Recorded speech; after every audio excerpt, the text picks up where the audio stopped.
22వ కీర్తన మొదటి మాట చదువుకుందాం.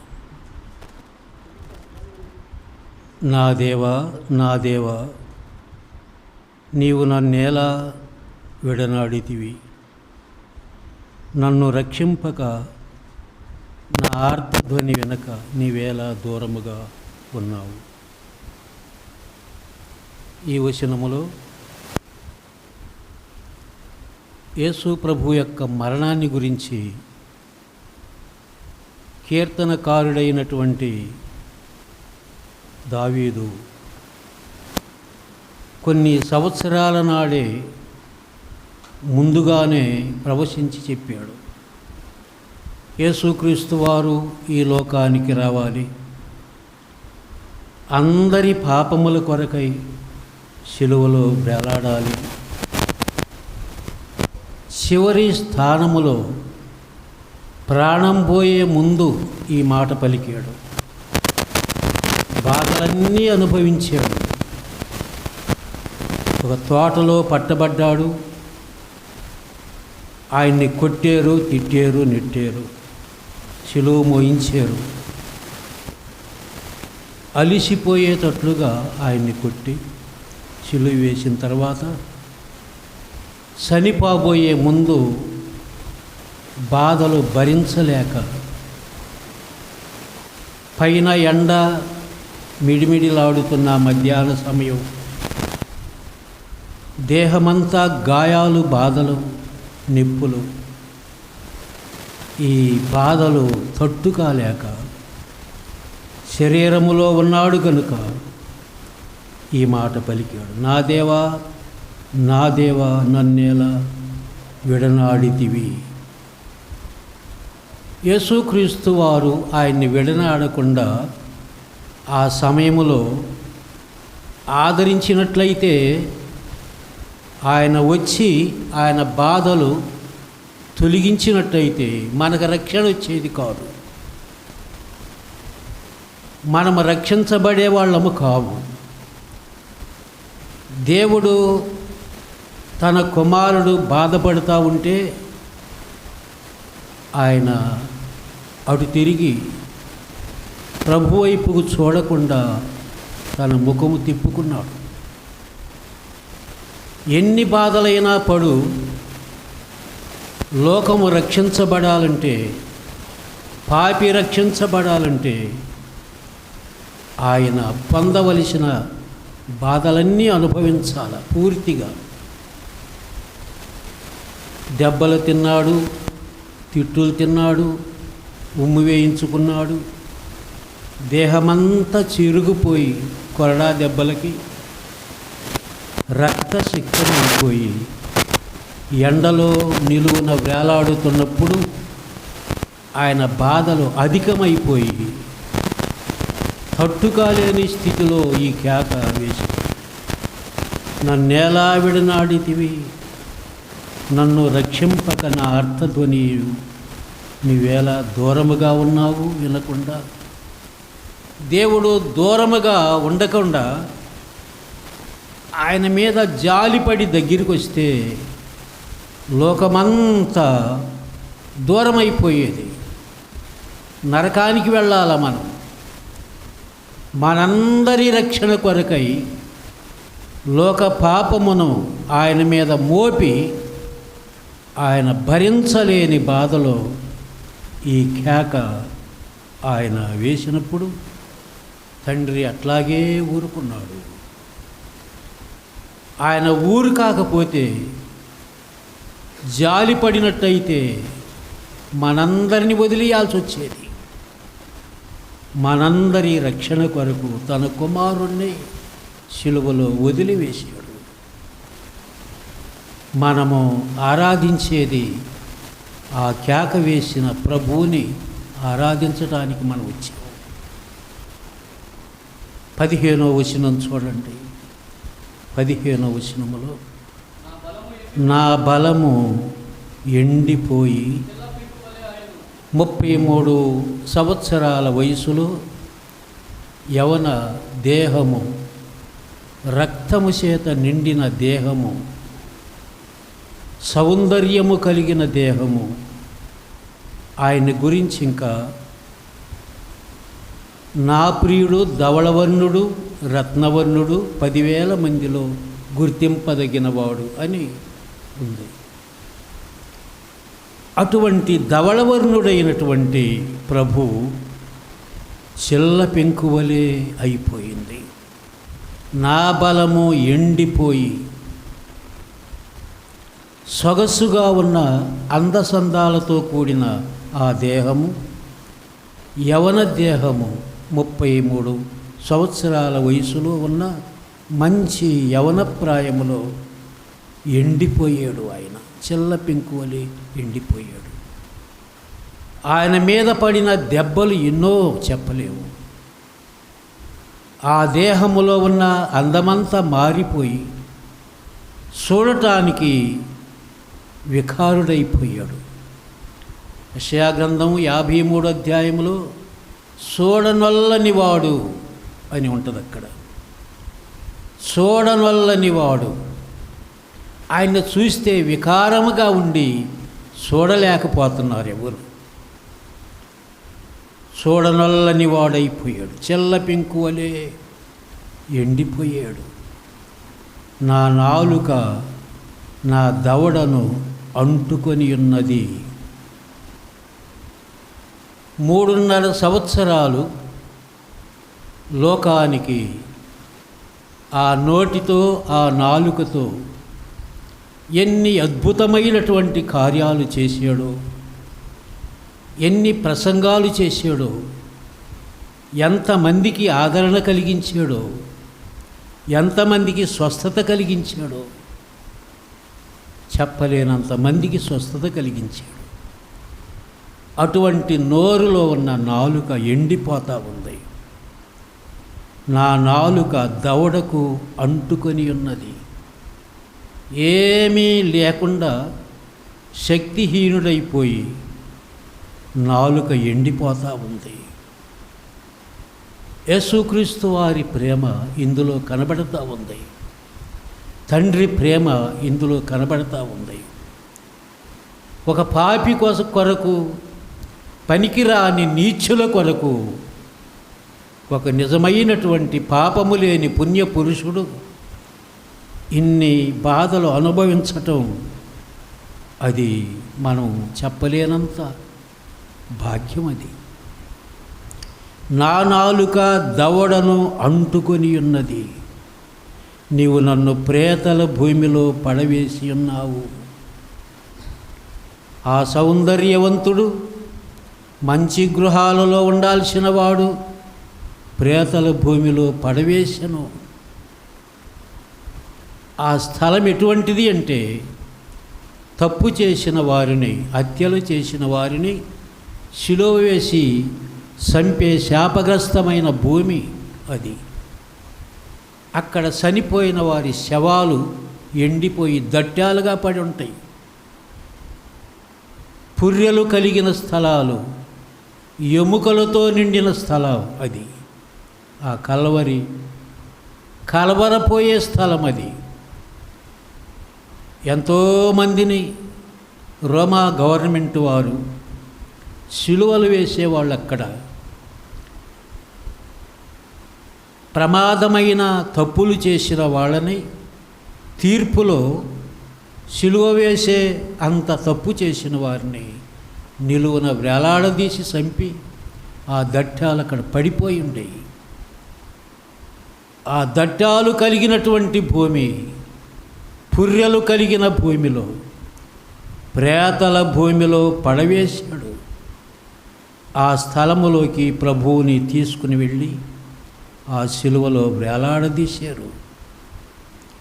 కుక్కలు నన్ను చుట్టుకొని ఉన్నవి, దుర్మార్గులు గుంపు కూడి నన్ను ఆవరించి ఉన్నారు. వారు నా చేతులను నా పాదములను పొడిచి ఉన్నారు. కుక్కలు అని పోల్చాడు వారిని. ఆయనను చంపిన వారిని, హింసబెట్టిన వారిని, కొరడాలతో కొట్టిన వారిని, బాకులతో పొడిచి చేతులను పాదములను శీలలు గుట్టి వేలాడదీసిన వారిని అంటాడు. కుక్కలు నన్ను చుట్టుకొని ఉన్నవి. దుర్మార్గులు గుంపు కూడి ఆయన్ని ఆవరించారు. ఆయన పాదాలు పొడిచారు. 17వ వచనములో నా ఎముకలన్నీ నేను లెక్కింపగలను. వారు నిదానించుచు నన్ను తేరి చూస్తున్నారు. నా ఎముకలన్నీ కదిలిపోయినాయి. ఆ దెబ్బలకు ఆ ఎముకలలో ఉన్న నొప్పులు భరించలేక ఆయన నా దేవా నా దేవా నన్నెందుకు చెయ్యి విడిచితివి అని భరించలేని బాధతో యేసుక్రీస్తు వారు అక్కడ కేకలు వేశారు. 18వ వచనములో నా వస్త్రములు వారు పంచుకొనుచున్నారు. క్రొత్త నిబంధనలో చేసిన పనులు పాత నిబంధనలో 1000 సంవత్సరాలు, దావీదుకి యేసు ప్రభువుకి దాదాపుగా 1000 సంవత్సరాలు ఎడముంటుంది. ఆనాడే యేసుక్రీస్తు వారు అనుభవించే బాధలన్నీ అప్పుడే వివరించాడు దావీదు. దావీదు ద్వారా ఈ మాటలు పలికించాడు. నా వస్త్రములు వారు పంచుకొనుచున్నారు. యేసు ప్రభు వస్త్రాలు ప్రత్యేకమైనవి. అంగీలు అవి తీసి వారు పంచుకుని పనికిరాని ఎర్రటి అంగీలు వేసి ఆయన్ని సిలువ వేశారు. నా అంగీ కొరకు షీట్లు వేస్తున్నారు. షీట్లు వేసి పంచుకున్నారు ఆయన బట్టలు.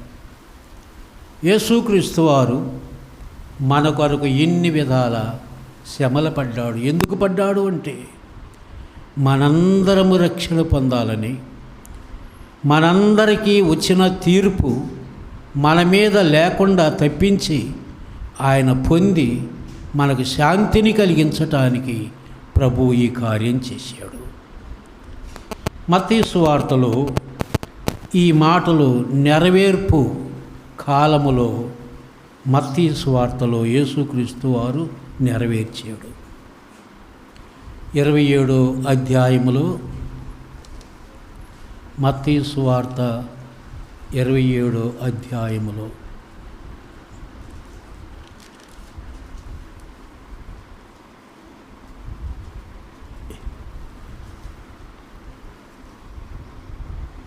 నలభై 46వ వచనము చూడండి.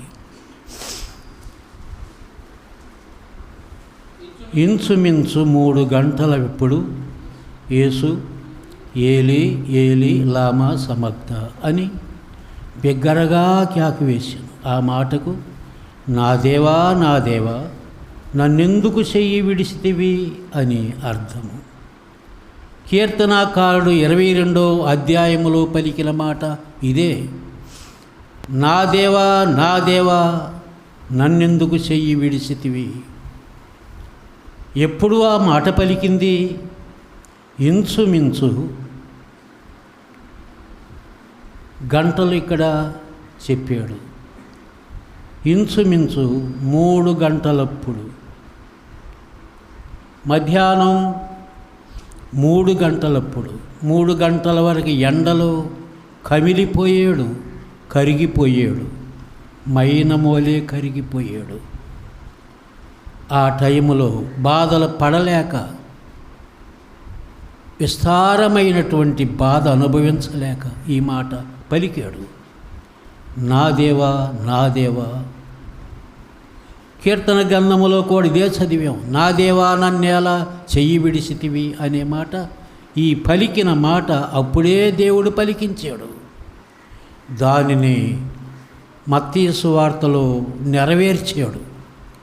అప్పుడు పలికిన మాట ఇప్పుడు శిలువలో నిలబడి పలికిన అప్పుడు దావీదు ద్వారా పలికించిన మాటను ఇప్పుడు క్రియాపూర్వకముగా నెరవేర్చాడు. నన్నేలా చెయ్యి విడిచితివి. బాధను భరించలేని వాడుగా ఉండి ఆ మాట పలికాడు. 54 వచనములో శతాధిపతి భూకంపము జరిగిన కార్యములు, శతాధిపతి అతనితో కూడా యేసునకు కావలి ఉన్నవారు భూకంపమును జరిగిన కార్యములను చూసి మిక్కిలి భయపడి నిజముగా ఈయన దేవుని కుమారుడని చెప్పుకొనిరి. ఇంతకుముందు దేవుని కుమారుడంటే ఒప్పు కాలేదు వాళ్ళు. నువ్వు దేవుడు అంటున్నావా? మనుషుడి వై పుట్టి మరియ కడుపుని యేసేపు కడుపును పుట్టినవాడవు నువ్వు దేవుడు అంటున్నావా అని ఆయన్ని సిలువేసింది. ఎందుకంటే దేవుడన్నందుకే. దేవుడనేవాడు గొప్పవాడున్నాడు, యెహోవా దేవుడు. నీవు నిన్న మా కళ్ళ ముందు పుట్టి ఇప్పుడు నేను దేవుడిని అంటున్నావా? నువ్వు పరలోకం నుండి దిగి వచ్చిన వాడిని అంటున్నావా అని ఆయన్ని సిలువేశారు. ఇప్పుడు 54వ వచనములో నిజముగా ఈయన దేవుని కుమారుడని చెప్పుకొనిరి. రుజువైపోయింది అందరిలో కూడా. యేసుక్రీస్తు వారు దేవుడు, దేవుని కుమారుడు, పాపుల రక్షకుడు, సర్వలోకానికి రక్షణ తెచ్చినవాడని అధికారులలో కూడా రుజువు కలిగిపోయింది. ఈ విధముగా యేసుక్రీస్తు వారు మన కొరకై ఆయన చేసిన గొప్ప కార్యం. మనం ఏమీ చేయలేము ఆయనకి, ఆయనే మన కొరకు చేశాడు. మరి మనం ఏం చెయ్యాలా? 116వ కీర్తనలో ఒక మాట, 116వ కీర్తన 12వ వచనములో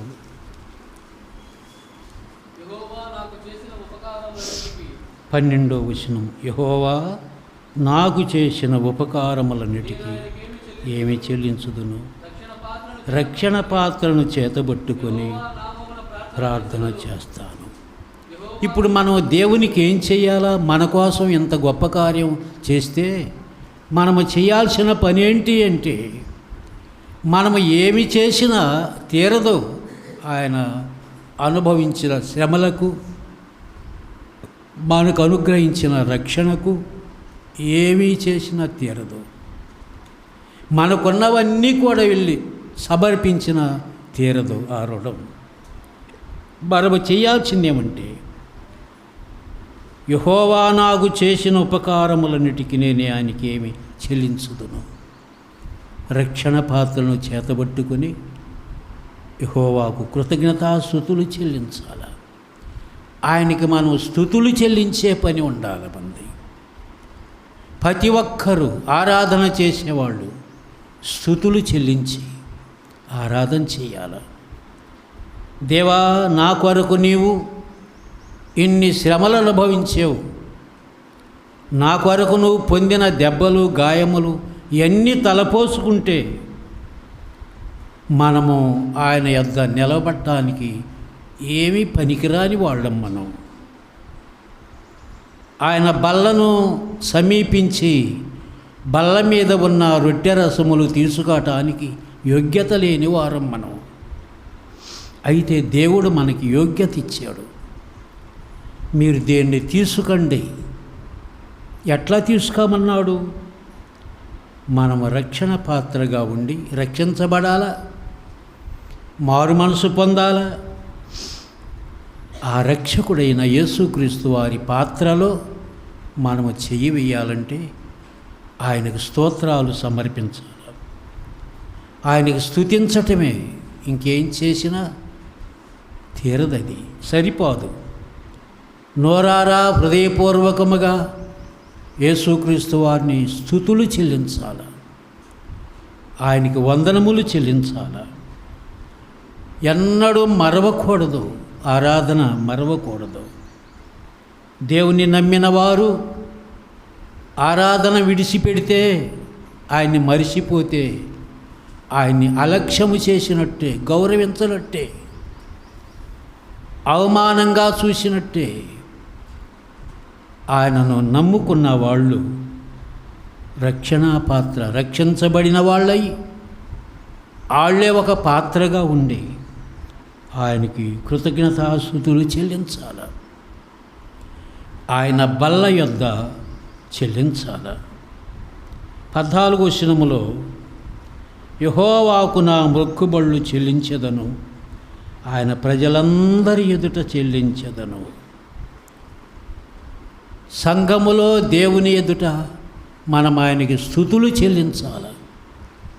సంఘములో ఆయనకి కృతజ్ఞతాస్తుతులు చెల్లించాలి.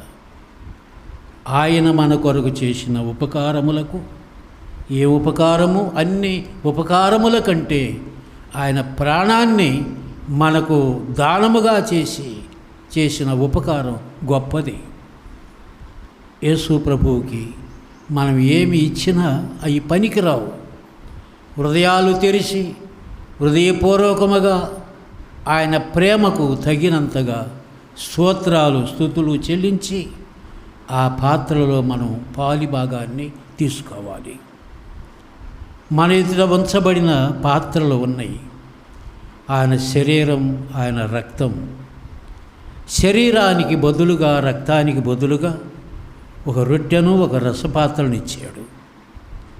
అది ఆయన శరీరముగా, రక్తముగా పోల్చుకుని మనలను కడిగిన రక్తము, మన కొరకై నలగగొట్టబడిన శరీరం, దంచబడిన శరీరం, వాటిల్లో మనం పాల్గొనటానికి యోగ్యులముగా ఉండి, పరిశుద్ధులముగా ఉండి, నేను పరిశుద్ధుడనై ఉన్నాను, మీరు కూడా పరిశుద్ధులై ఉండండి అని ప్రభువు చెప్పాడు. ఇంకా మనకి ఏం చెబుతాడు? ఏం చెప్పక్కర్లా. పరిశుద్ధులు చేసే ఆరాధన ఇది, పరిశుద్ధులు ఆరాధించే ఆరాధన ఇది. పరిశుద్ధత తప్పిపోతే, పరిశుద్ధత లేకపోతే ఈ దీవెన వారికి దొరకదు. ఆరాధించిన, రొట్టె విరిచిన వాళ్ళకి ఆశీర్వాదం ఉండదు.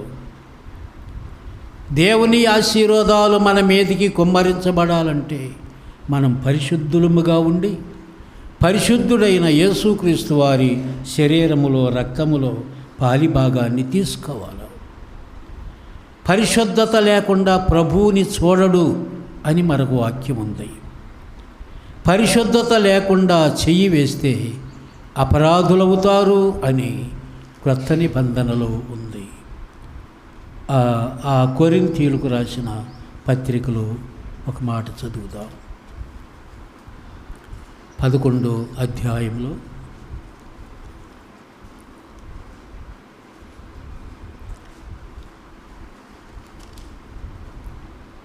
11వ అధ్యాయం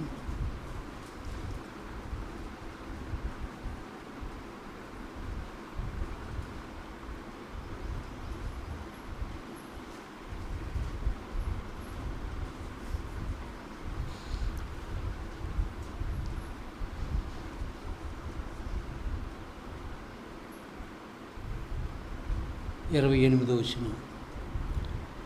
11వ అధ్యాయం 28వ వచనం. కాబట్టి ప్రతి మనుషుడు తన్ను తాను పరీక్షించుకొనవలెను, అలాగు చేసి ఆ రొట్టెను తిని ఆ పాత్రలోది త్రాగవలెను. మనం రక్షించబడినా కూడా పరీక్షించుకోవాల్సిన అవసరత ఉంది. అడావుడిగా వచ్చి అందులో పాల్గొనటం కాదు, మనల్ని పరీక్షించుకొని ఈ వారమంతటిలో మన బలహీనతలు ఏమో మనకు తెలుసు. ప్రభువు దగ్గర సరిదిద్దుకొని ఆయన సన్నిధిలోకి వచ్చి ఆ రొట్టెను తీసుకోవాలి, పరీక్షించుకొనవలెను. అలాగు చేసి ఆ రొట్టెను తిని పాత్రలోది త్రాగవలెను. ప్రభు శరీరమని వివేశింపగ తిని త్రాగువాడు తనకు శిక్షావిధి కలుగుటకే తిని తాగుతున్నాడు. ఇది ప్రభు శరీరం నా కొరకు శిలువలో భరించలేనంత బాధ పొంది, నా దేవా నా దేవా నన్నెందుకు చెయ్యి విడిచావు అని కేక వేసి ప్రాణమిడిచిన నా ప్రభు శరీరం ఇది అని గ్రహింపు లేకుండానే ఆచారంగా అలవాటుగా వచ్చి గబగబా దానిలో పాల్గొంటే వాళ్ళు బలహీనులైపోతారు, రోగులవుతారు, నిద్రిస్తారు అని ఉంది. ఇది నా కొరకు అర్పించబడిన నా ప్రభువు శరీరం, నా పాపముల కొరకై దేవుడు సమర్పించిన శరీరం, నలిగిపోయిన శరీరం, కేకవేసి ప్రాణమిచ్చిన శరీరం. మనం గుర్తించకపోతే అట్లా బలహీనలు అవుతాం, రోగులు అవుతాం, నిద్రిస్తాం. అందుచేత ప్రతి మనుషుడు తన్ను తాను పరీక్షించుకొనవలెను. ఈ వారములో నా జీవితం ఎట్లా ఉంది?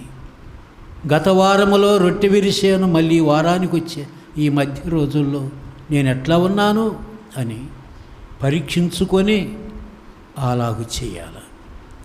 లోపాలు ఉంటే ప్రభువు దగ్గర దిద్దుకొని, ఒప్పుకొని, సరిదిద్దుకొని అందులో ప్రవేశించాలి. అలాగు చేయకపోతే వారు బలహీనులైపోతారు, రొట్టె విరిసి శిక్ష తెచ్చుకుంటారు. రొట్టె రసములు తిని త్రాగి బలపడేవాళ్ళు ఉన్నారు, శిక్ష అనుభవించే వాళ్ళు కూడా ఉన్నారు. పరిశుద్ధులుగా ఉండి విరిసిన వాళ్ళు రొట్టె విరిస్తే బలవంతులవుతారు, క్రీస్తు యేసులో బలం పొందుతారు. పరిశుద్ధత లేకుండా ఇష్టం వచ్చినట్టుగా వచ్చి విరిస్తే బలహీనులైపోతారు, రోగిష్ఠులైపోతారు, నిద్రిస్తారు, చచ్చిపోతారని కూడా ఉంది. అందుచేత ప్రతి మనుషుడు తన్ను తాను పరీక్షించుకొని అలాగూ చేయాలని ఉంది. ఇప్పుడు మనం ఈ వారములో కూడా వచ్చి బల్ల దగ్గర ఉన్నాం. మనల్ని మనం పరీక్షించుకొని మన కొరకు గొప్ప కేక వేసి ప్రాణము విడిచినటువంటి ప్రభువుని జ్ఞాపకం చేసుకుని ఆరాధిస్తున్నాం. ఆరాధనలో సాలినంత దీవెనలు ఉన్నాయి, శాపాలు కూడా ఉన్నాయి.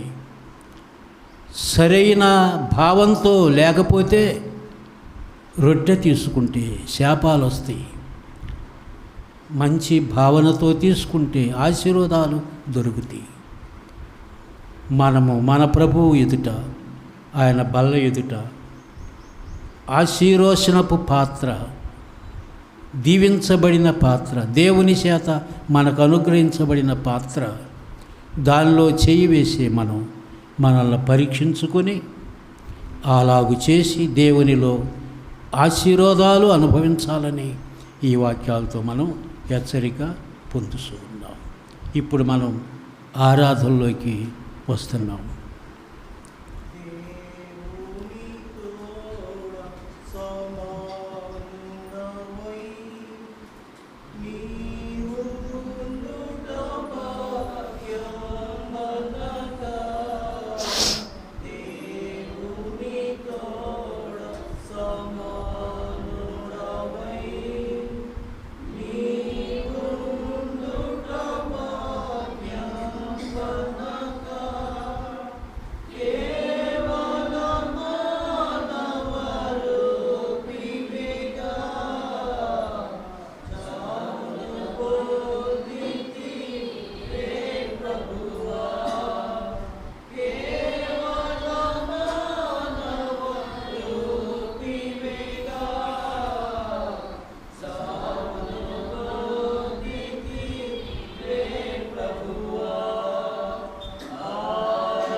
ప్రభు అయిన యేసు తాను అప్పగించబడిన రాత్రి ఒక రొట్టెనెత్తుకొని కృతజ్ఞతాస్తుతులు చెల్లించి దాన్ని విరిసి, ఇది మీ కొరకైన నా శరీరం, నన్ను జ్ఞాపకం చేసుకోవటానికై దీనిని చేయుడని చెప్పెను.